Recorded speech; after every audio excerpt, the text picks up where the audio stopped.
Good afternoon, everyone. Thank you for joining today's interagency press briefing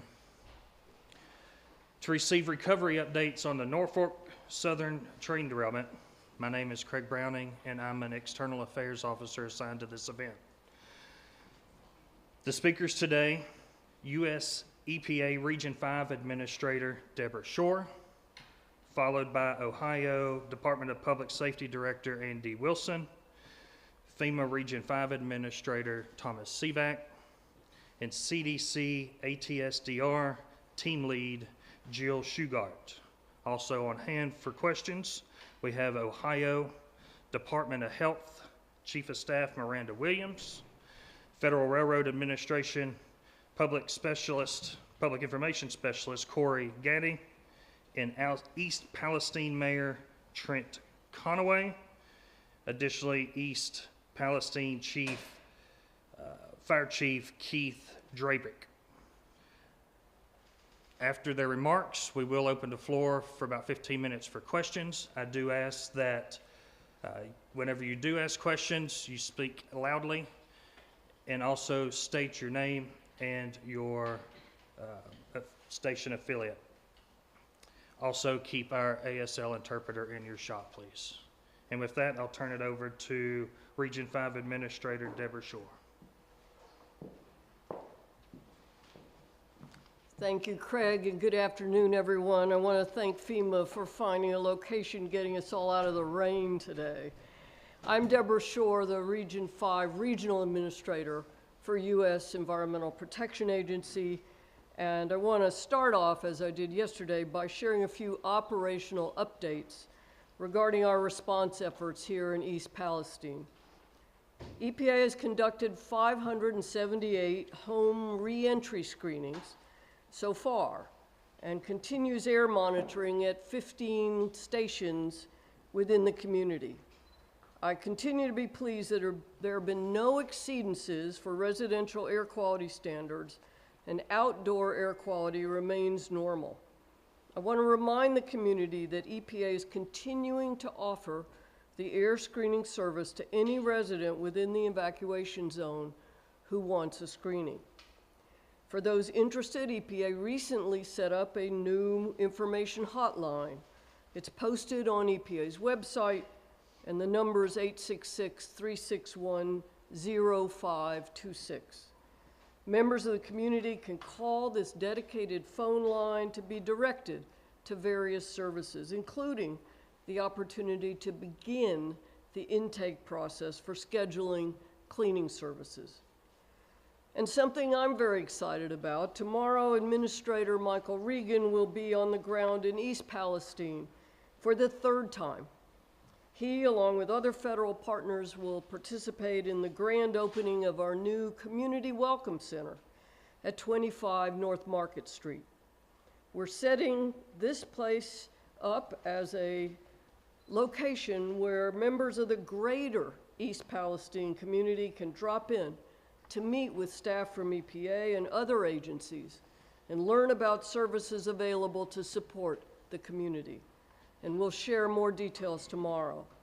And finally, another opportunity for residents to learn about the response and to ask questions of EPA and other responding agencies will be a public meeting and open house later this week. It'll be Thursday evening at 6 p.m. at the gym at the high school. In terms of waste disposal, at yesterday's briefing I announced that we have identified 2 EPA-certified waste disposal facilities in Ohio that are able to accept at least some of the wastes from the derailment, meaning that the railroad was able to restart shipments this morning. And as I mentioned, these 2 facilities in Vickery and East Liverpool don't have enough capacity to handle all the liquid and solid waste from this cleanup. So we've continued working with the railroad and our state partners to identify other disposal locations. Today, I'm pleased to report that the Ross Incinerator Facility in Grafton, Ohio, will be able to accept some of the solid waste, and the railroad will start shipping to them tomorrow. In addition, Tomorrow, the railroad will begin shipping waste from the cleanup to the Heritage Environmental Services hazardous waste landfill in Roachdale, Indiana. We had promised to notify elected officials and our state agency partners before approving the shipment of any waste from the derailment to their state or district, and we have done that. The addition of these disposal locations gets us closer to having enough capacity to finish the cleanup and to get all the waste out of East Palestine as quickly as possible. I want to remind folks that EPA has decades of experience dealing with hazardous waste, both from cleaning up contaminated sites to regulating the landfills where it's disposed of. As I've said previously, we know it's far better to have it safely stored in a properly constructed and monitored disposal facility than to remain here any longer than is necessary. Every aspect of hazardous waste transportation and disposal is closely regulated and overseen by federal, state, and local government agencies. Let me go into a little more detail about the protections we have in place to keep people safe, from the moment trucks and rail cars are loaded until the waste is safely disposed of. Both EPA and the Department of Transportation have regulations that govern the transportation of waste from East Palestine to its destination. Additionally, Norfolk Southern must comply with all federal, state, and local requirements related to transportation. These extensive requirements cover everything from proper waste labeling, packaging, and handling, as well as requirements for shipping documents that provide information about the wastes and where they're going. The facilities that will receive these wastes from the East Palestine cleanup have been evaluated by EPA and found to be acceptable to take the wastes. We will continue to evaluate options for safe and proper disposal facilities with the capacity sufficient to handle the needs of the cleanup. And we will continue to keep the community informed about our ongoing process. Thank you very much. Thank you. My name is Andy Wilson. I'm the Director of the Department of Public Safety for the state of Ohio. I want you to know that the Department of Public Safety has been here in East Palestine since moments after this train went off the tracks. We've been here through the presence of the State Highway Patrol, and we've been here through our teams from our State Emergency Management Agency. We have been working with the locals. We've been working with the chief. We've been working with the mayor through the critical response to this incident. As a matter of fact, those hours when the public safety was at risk from an imminent, uncontrolled explosion, the governor was on the phone with the fire chief, and the fire chief asked for additional help. They needed help getting people out of the danger zone. The governor did not hesitate. He worked with the chief as the incident commander, and he supplied the troops from the Ohio State Highway Patrol, and he supplied the guardsmen to come in and literally overnight go door to door to ensure that the residents of this town had the information they needed to take the action to keep themselves safe. At every step of this process, the governor has reached out to our local leaders, and he has asked them, what do you need? How can I help? And has provided really instant or immediate support with every request. And Chief, Mayor, I hope through this process you have felt the support from the governor that he has intended to give you.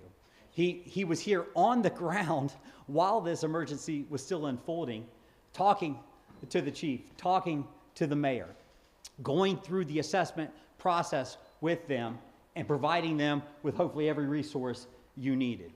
I was with the governor this morning, and chief and mayor and citizens of this community. He wants you to know that we will be with you through this entire process. Whatever your needs are, whether it's from the state health, whether it's from state EPA, whether it's from the State Department of Public Safety, if you need something, you ask, and we will be here to support you. And we will be here to support you through the entire process. And that goes to the citizens of this community as well. Thank you.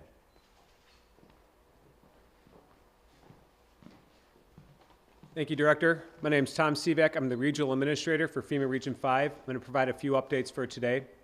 As of this afternoon, we had 66 FEMA teams on the ground engaging in the community. They're just one part of this interagency effort behind me. These interagency teams were out in the community of East Palestine today to ensure residents were receiving up-to-date information. FEMA staff are taking part in this mission by assisting in distributing flyers, answering questions, and connecting with the community. As of mid-afternoon, the teams were able to engage and drop off flyers to over 190 residents, bringing the total number of engagements to 543 in the last couple of days. We will continue to emphasize getting information into the residents' hands and the community to meet the residents where they are. Over the next couple of days, we are going to be focusing on engaging, communicating, and listening to the community's needs. In the meantime, any residents with any questions at all, and those that are in the community that are receiving these pamphlets right here, should call the EPA hotline number. That number is 866-361-0526. Tomorrow, we will continue to connect with the residents and in the community to ensure that they're connected to local, state, and federal resources. FEMA will continue to support this incident as long as we are needed. We are committed to your safety and the well-being of the people of East Palestine and the affected community. Finally, as mentioned yesterday, this joint interagency press briefing will take place to ensure that the community receives the updates needed. Thank you.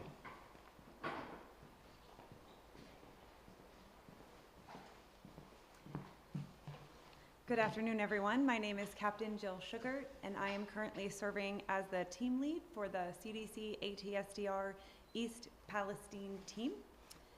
I wanted to provide you just a couple of updates today. It is my pleasure to report that we were able to get on the ground in Pennsylvania yesterday to go to 22 residences to talk about our ACE survey. That's the assessment of chemical exposures. We spent most of the day there into the evening and had a great experience talking with the community. This week, we're going to be focusing on our first responder survey. This is a specific survey that we will be doing through our ACE program to target those first responders who are not only responding within the first couple of hours of the incident, but we'll also target first responders that are on the ground today helping with cleanup. Finally, we are continuing to work with our local, state, and federal partners on community engagement activities to make sure that critical public health information is distributed. Thank you. Okay, with that, we'll open it to questions. Yes, ma'am. I'm WKBN Young Sound, Kristen McFarland. Over the weekend, you stayed at talked to a member from the EPA. Mm-hmm. Yeah, that I know was Could you speak up? I'm a little hearing challenged, so I'll need your help. A question asked yesterday, would like to follow up. You're not currently testing for dioxins because there was no baseline prior to the accident. We've spoken to a few experts and scientists that say that the chemicals released are extremely dangerous to people in the area. So why is this still not being tested for? As I said, we don't have baseline information for dioxins. They are ubiquitous in the environment. They can be caused by wildfires, by backyard grilling, by a host of other normal activities in human life. And without that information, it would be hard to attribute any level to the derailment. However, I'd like to put you in touch with our toxicologists because we are looking at it. Those are the scientists, and we trust science. George Solis, NBC News. So you mentioned now you have 4 sites that some of this hazardous material is going to. Do we have a timeline of how soon this site will be officially cleaned up of all this debris?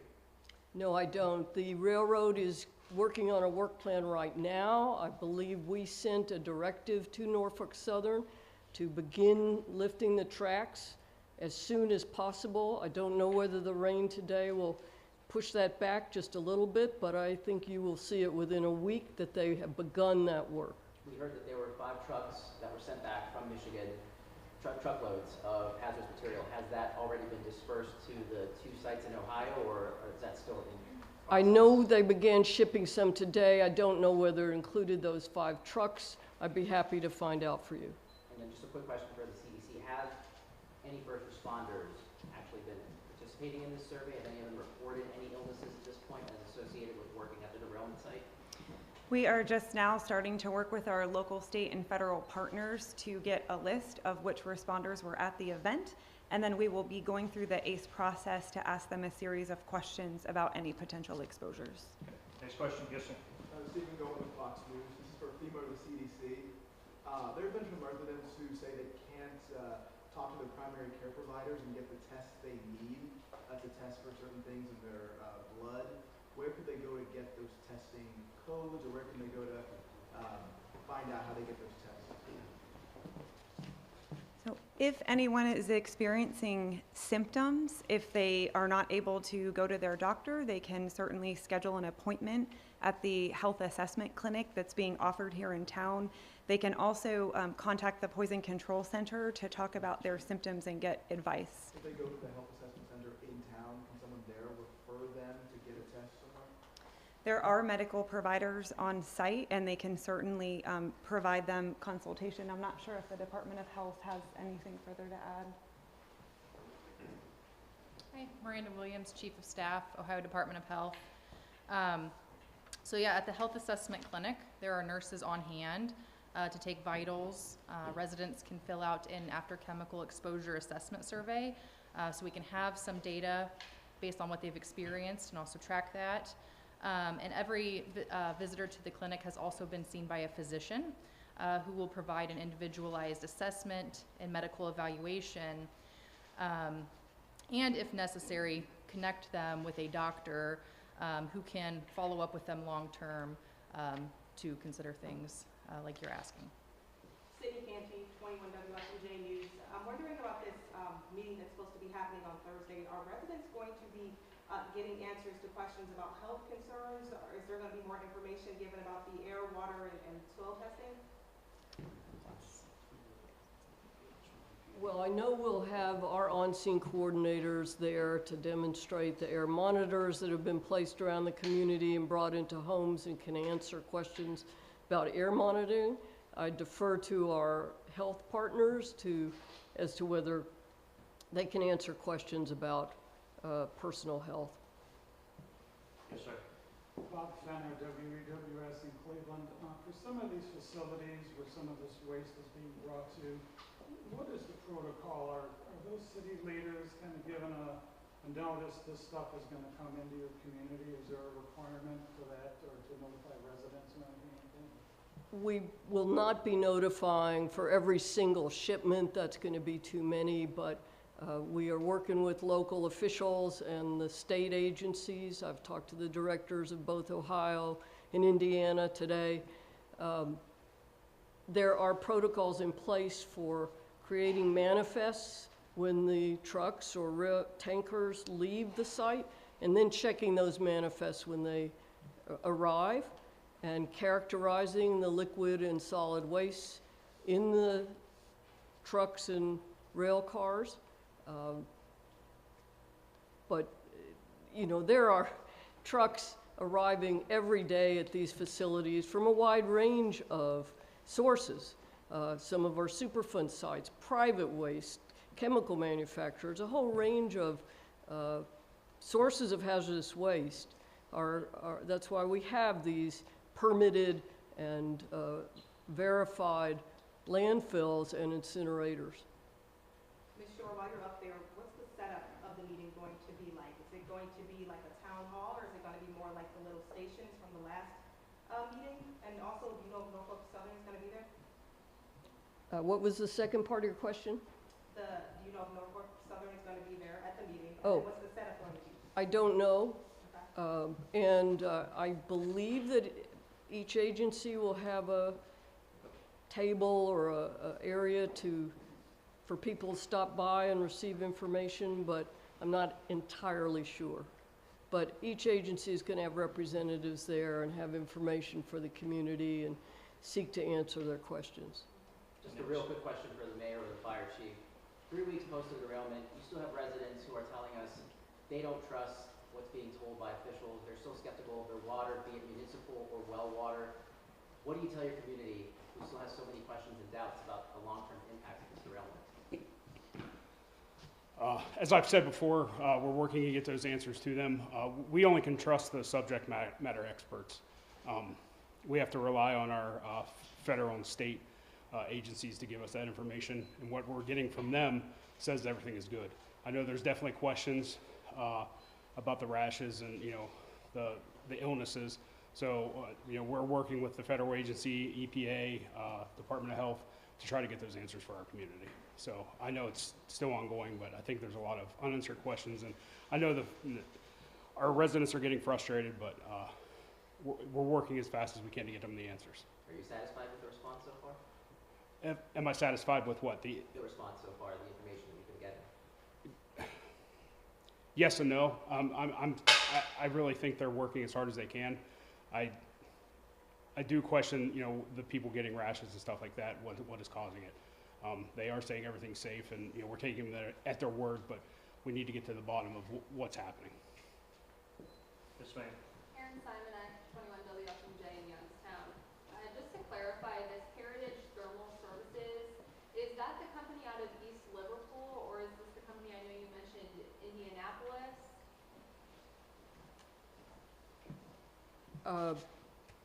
I believe it is called Heritage in East Liverpool, yes. Okay. Going off of that, the incinerator in East Liverpool, they agreed to pay a fine and comply with national air pollution standards after the EPA actually filed a complaint against them. In 2016, they were cited for exposing workers to toxic chemicals. Are you all aware of this track record from this company out of East Liverpool? And if so, is there any type of assurance you can give people that everything would be okay sending these to East Liverpool? Good question. We did a compliance screen of each of these sites, and they are currently in compliance, and we can have inspectors in collaboration with the state out there at any time. Okay, we got time for one more. According to our News Nation, this can be for EPA or FEMA. Federal officials did announce that over the weekend they surveyed around 350 homes, conducting the surveys. Is that going to are those going to be public or transparent just to see what type of data you're collecting, if maybe there's any common trends and illnesses of the residents? Is that going to be available for the community to at least talk about and just to know what's going on with the community members? I think it's more for the CPC. Once we are able to collect the information through our ACE surveys, that information will be publicly available, including any public health recommendations. Okay, everybody, thank you. This press briefing will occur every day at 4 o'clock. We will be sending out the media advisory as to the location in the event that it changes due to the inclement weather. So be on the lookout for that. Thank you.